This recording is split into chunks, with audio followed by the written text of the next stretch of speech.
Hey, in this video, I'm talking about Module 5 of the Sentinel Lab Guide. We're going through the hunting section of Sentinel. If you're not familiar with the rest of the series, make sure you follow the description and you see the link for the entire playlist with all the other videos. If you like this sort of content, subscribe, because I'll be posting more every other week. And leave a like or dislike according to your evaluation of this video. Now let's dive in. Okay, so here we are in Sentinel page. Over here on the left-hand side under threat management, that's where we do all our threat management activities.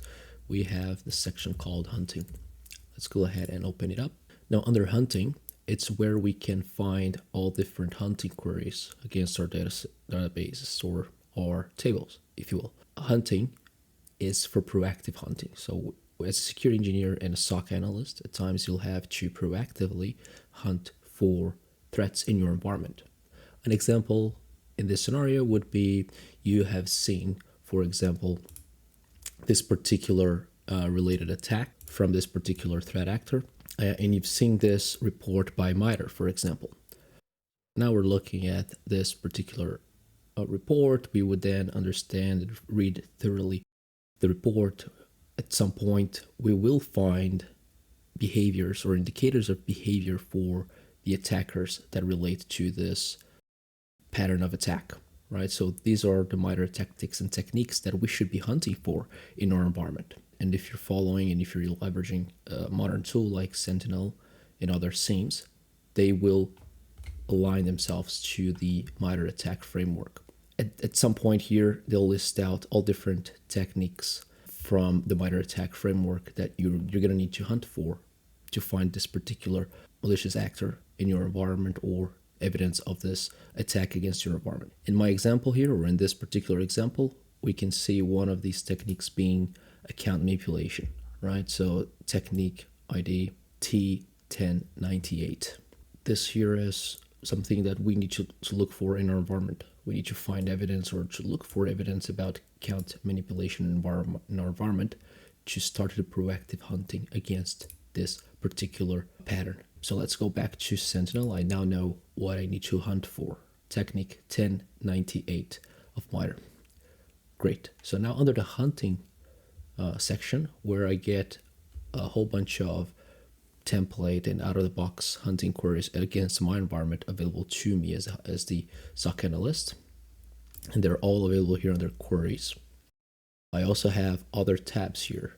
I have the live stream tab where I can essentially have a user session-based interface-driven feature that allows Sentinel user to create a live stream session using any log analytics query. But I also have bookmarks. If you've been following along the series, you would have seen that I've used bookmarks in an incident management on Module 4. That is exactly what we are looking at here. Now, for my particular use case, what I want to see is the queries section. I want to run queries to find that particular technique. Now, what do? Well, first and foremost, let's review what I'm seeing here. Under queries, I can see here a list of all the queries available to me on the left-hand side here. But I can also see here filters, right? So I can filter down this list. Or at the very top here, I can actually create new queries, but I can also run all queries that are below here, essentially in this filter. Now, for my particular case, I want to hunt for a specific technique. So let's use a filter to find a specific MITRE technique, right? Not just tactics. Tactics are the generic cyber Q chain phase of attacks. But what I do want is specific techniques. So under techniques, you can see here that we have a whole bunch of different techniques available to us in this queries. One of them is exactly what we're looking for, account manipulation. So when I do that, I get to see that I have 2 queries that match that particular technique. Now I can click on run all queries to run all queries that are in here, or I can choose them manually and run the selected queries. The difference between running all queries and running selected queries is that when you run all queries, you're essentially starting multiple streams to run all different queries against your environments, and the time it takes is longer, right? So when you run selected queries based on what you are proactively looking for, you just have that better control of what you're expected and when you're expected to see the results. Let me go ahead and run these queries here. And you can notice that I have the results here on the right hand side. Now, you can see the results table here hasn't returned anything. That is because when I loaded my data, my marketplace demo data in my environment, it's been a few days ago. And in the query section here at the top, you can see that I have the last 24 hours selected. What I want to do is then increase the time range for when this query is being run again. There you go. It was a little further. It was 14 days ago. So we can see here in the results column that we have 5 results for this particular technique called adding credentials to legitimate OAuth applications. Now, similarly to what we have seen in the past, when I click on, you would have seen that on other sections as well and other times in previous labs.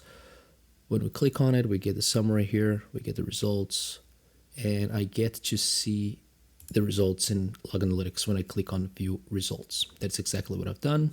And when I click on it, I can see all different results for this particular query in my environment. Okay, so looking more thoroughly into the results of this query, let me expand the results section here. So now let's look at the results, and we can see here there are 5 matches for this particular hunting query. If I expand each one of them, I get more details, and I get them parsed right according to the definition of your query. So I get to see the some specific fields here that are shown to me. For example, I can see the initiating IP address. I get to see the user or application that has started it, and even the operation name, as you can see here. So in this scenario, I would need to find out what is the risk associated with this particular application in my environment. So there are a few ways to do that, depending on the process of your SOC or your team. You could talk to the Azure AD, because everyone's authenticating to Azure AD, so you have applications registered to Azure AD. So you could talk to your infrastructure team for them to tell you that the risk associated with each application that users are signing into. But you can also use watch lists or utilize Sentinel information to find this high-risk applications as well as a security engineer. So the next activity that we're going to perform is the bookmark. All right, so we're going to bookmarking a specific result. Now, I've quickly glanced at bookmark before, but bookmark is essentially the activity of saving a specific result from a query you performed, and it keeps the time range of that query that you ran that to, right? So that's the benefit of using bookmarks and not having to run the query again and figuring out what time range that originally was that you found the result you wanted. So you just keep the result that you ran at that point in time. So it's important for us when we're keeping our data. And when I select a particular result and click on bookmark, add bookmark, I get the add bookmark page. So let's go ahead and fill in the required name information. This particular investigation is about SolarWinds. We know that it's also about the OAuth. What we want to do as well is ensure that we are tagging the correct account name to it and relevant IP address.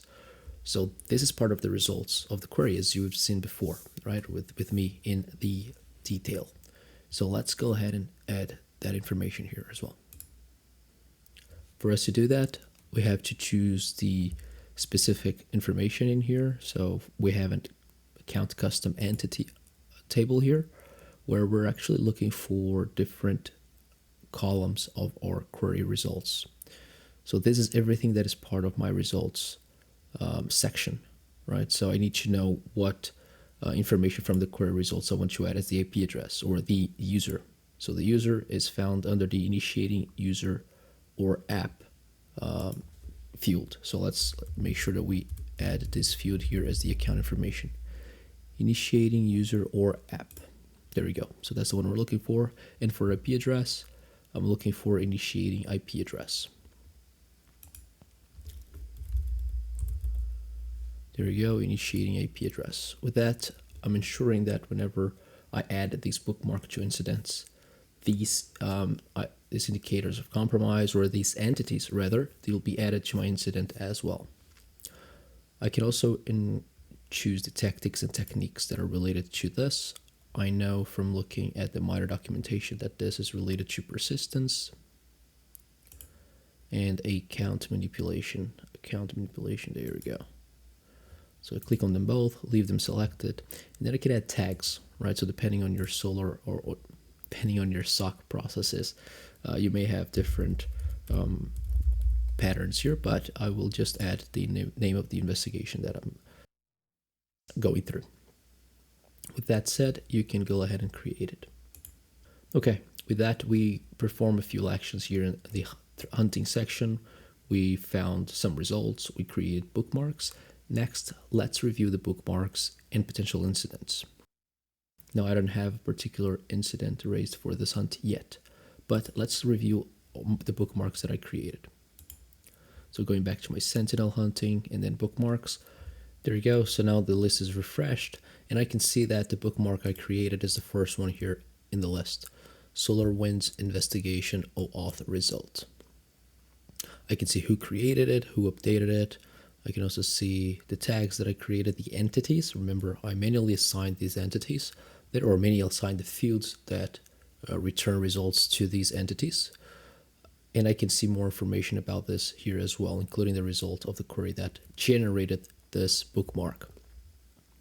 Now, if I click on investigate down here at the bottom, I can see that I'm going to be taken to an experience similar to what an incident investigation is. So it's going to correlate some potential entities. It's going to tell me more details about how these entities have interacted during that period of time, the time range of the results that I chose, and I can potentially interact with them in some different ways.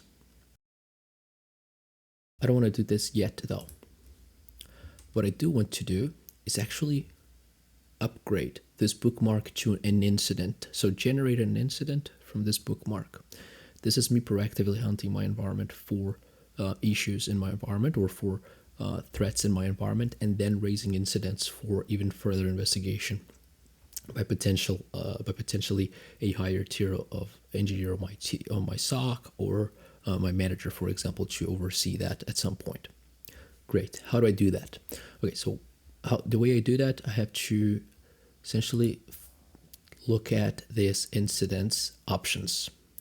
So I purposely collapsed the summary here so that we can see the options for each line here that we have. We have the menu, the context menu for each line item. Let me highlight this here because I find it a little hard to find.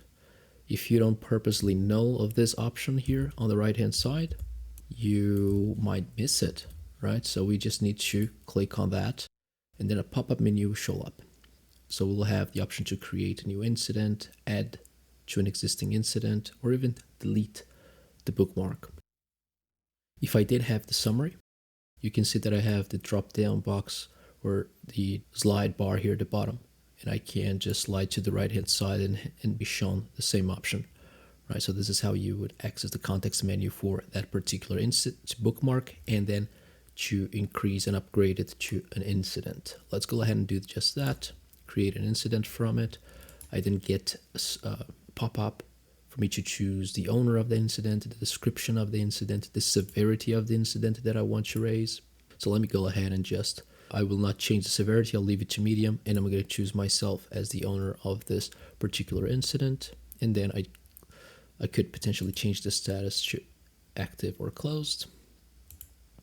Change the tags, but I'll just go ahead and create it. There you go, I get the confirmation that was created.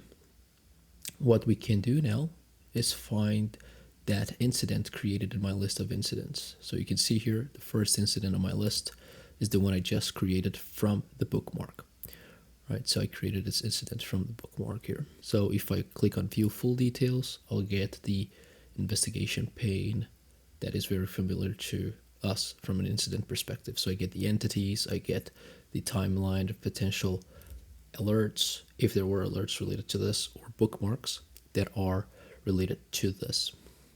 So with all this said and done, this is the hunting experience module. So this was the module 5, hunting on Sentinel. Hopefully you found this informative. You've learned how to leverage hunting queries, how to leverage bookmarks, and how to upgrade them to incidents. If you do find this content useful, please like and subscribe. Thank you.